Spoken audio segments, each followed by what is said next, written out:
جی अस्सलाम वालेकुम।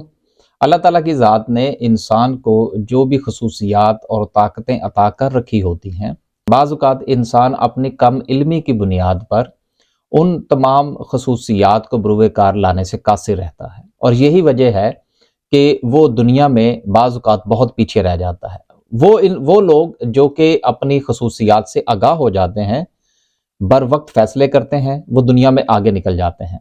और जिनको इन बातों का पता उस वक्त लगता है जिस वक्त गुजर चुका होता है, तो उनके बारे में सिर्फ यही कहा जा सकता है कि अब क्या फायदा जब चिड़ियां चुग गईं खेत। बिल्कुल इसी हवाले से आज हम बात करेंगे ब्लू इकोनॉमी के हवाले से, कि ब्लू इकोनॉमी जो है, पानियों की इकोनॉमी, समुद्रों से फायदा उठाना, ये कितना जरूरी है। आप यहां से अंदाजा लगा सकते हैं कि रशिया ने कितने पर नहीं तोले, उसने कितने तजर्बात नहीं किए सिर्फ और सिर्फ गर्म पानी के समंदर तक पहुंचने के लिए। क्या उसने अफगानिस्तान के रास्ते से पाकिस्तान के गर्म पानी के समंदर तक पहुंचने का मंसूबा नहीं बनाया था, जिसकी वजह से उसने अफगानिस्तान पर हमला भी किया और वो जंग चलती रही। गो के उसके नतीजे में रशिया को बहुत ज्यादा नुकसान का सामना भी उठाना पड़ा। दुनिया में जिस मुल्क के साथ गर्म पानी का समंदर लगता है और उसने उसको बाकायदा अच्छे तरीके से इस्तेमाल किया है, उसकी इकोनॉमी आज आप देख सकते हैं। मिसाल के तौर पर सबसे बड़ी मिसाल आपके सामने दुबई की है। उन्होंने किस तरह से अपनी ब्लू इकोनॉमी को ना सिर्फ के जनरेट किया बल्कि उसमें तरक्की की, और इस वक्त कितनी तिजारत जो है वो दुबई के रास्ते से होती है, इससे आप बाखूबी आगाह है।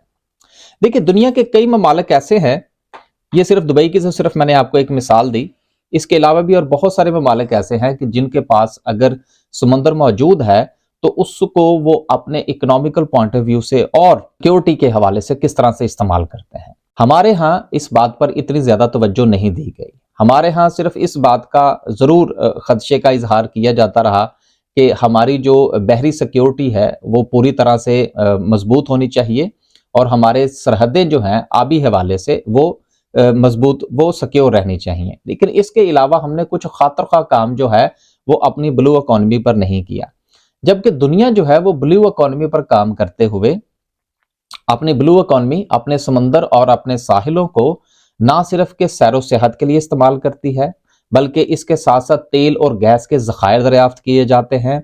और इससे बड़ी बात अब जो कि एक नई टेक्नोलॉजीज भी सामने आ रही हैं कि जिसमें समंदर की लहरों से बिजली पैदा की जा रही है। लिहाजा हमारे पास, पाकिस्तान के पास जितना बड़ा साहिल समंदर मौजूद है, इससे यकीनन बहुत ज्यादा बिजली भी पैदा की जा सकती है और इसको सैरो सेहत के लिए भी इस्तेमाल किया जा सकता है। लेकिन अफसोस की बात यह है कि समंदर के हवाले से ला इल्मी की वजह से और हमें इस ब्लू इकोनॉमी की से ना वाकफियत की वजह से हमारी पॉलिसीज में ब्लू इकोनॉमी का हिस्सा जो है वो ना होने के बराबर है। हम अपने साहिलों को सिर्फ और सिर्फ मछली पकड़ने के लिए इस्तेमाल करते हैं और हमारे साहिल समंदर का इससे ज्यादा कुछ इस्तेमाल होता हुआ हमें नजर नहीं आ रहा। अगर हमने किसी हवाले से ब्लू इकोनॉमी को बढ़ाने की कोशिश की, गवादर की बंदरगाह बनाई सी पैक के जरिए से, लेकिन वो भी मामला जो है वो अभी तक खटाई में पड़ा हुआ है और इस पर भी उस तरह से अमल दरामद नहीं हो पाया जिस तरह के सोचा जा रहा था। मुआशी फवायद की बजाय समंदरों को लाहक माहौलियाती खतरात को ज्यादा अहमियत दी जा रही है। हम सिर्फ और सिर्फ इस बात पर ज्यादा तवज्जो दे रहे हैं और हमारा सारा का सारा ध्यान इस तरफ है कि हमारे जो समंदर है वो आलूदा नहीं होना चाहिए। देखिए, जिस वक्त आप इसको बाकायदा तौर पर अपनी इकोनॉमी का हिस्सा बनाएंगे तो फिर आप ना सिर्फ के उस ब्लू इकोनॉमी से फायदा उठाने की कोशिश करेंगे, बल्कि उसको साफ सुथरा रखना और उसको आलूदगी से बचाना ये खुद ब खुद आपकी पॉलिसी का हिस्सा बन जाती है। लेकिन मसला तो ये है कि आप इस बात को माने तो सही कि समंदर जो है वो आपके मुल्क की इकोनॉमी में एक बहुत अहम किरदार अदा कर सकता है।